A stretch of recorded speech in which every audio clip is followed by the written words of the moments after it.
நாடாளுமன்ற தேர்தல் பரப்புரையை துவங்கியது திமுக என முதல்வர் மு.க.ஸ்டாலின் அறிவிப்பு வெளியிட்டிருக்கிறார். சமூக வலைதளத்தில் இது தொடர்பாக வீடியோ ஒன்றையும் வெளியிட்டிருக்கிறார்.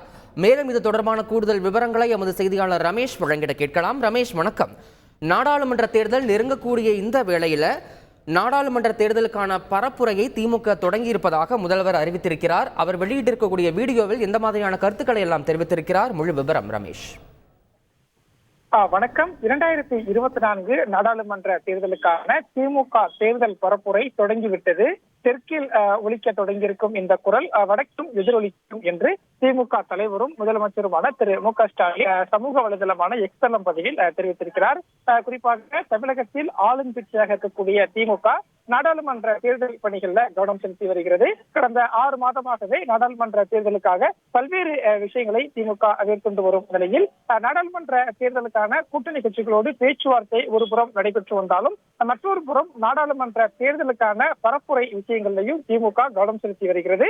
அந்த வகையில தான் நேற்று அதே போல இன்றைய தினம் நாளை என 3 நாட்கள் திமுகவின் அமைச்சர்கள், மாநில நிர்வாகிகள், பேச்சாளர்கள் எல்லாம் தமிழகம் முழுவதுமே ஒவ்வொரு மாவட்டங்களிலும் தேர்தல் பரப்புரை பொதுக்கூட்டங்கள்ல ஈடுபட்டு பேசி வராங்க. அந்த வகையில திமுக தலைவரும் முதலமைச்சருமான திரு மு.க.ஸ்டாலின் சமூக வலைதளத்தில் வெளியிட்டிருக்கக்கூடிய தகவல்ல நாடாளுமன்ற தேர்தல் பரப்புரை தொடங்கியது திமுக என்று குறிப்பிட்டிருக்கிறார். அது மட்டும் இல்லாம தமிழ்நாட்டின் உரிமைகளை மீட்டெடுக்க இந்தியாவின் தென்முனையில் ஒலிக்க தொடங்கியிருக்கும் இந்த குரல் வடக்கிலும் எதிரொலிக்கும், இந்தியாவின் பெருமைகளை மீட்டெடுக்கும் என்று முதலமைச்சர் திரு மு.க.ஸ்டாலின் அந்த பதிவில் குறிப்பிட்டிருக்கிறார். அதே போல பாசிசம் வீழும், இந்தியா வெல்லும் என்றும் அந்த பதிவில் குறிப்பிட்டிருக்கிறார்.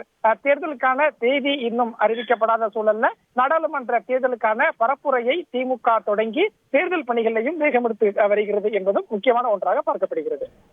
முழு விவரங்களுக்கு நன்றி ரமேஷ்.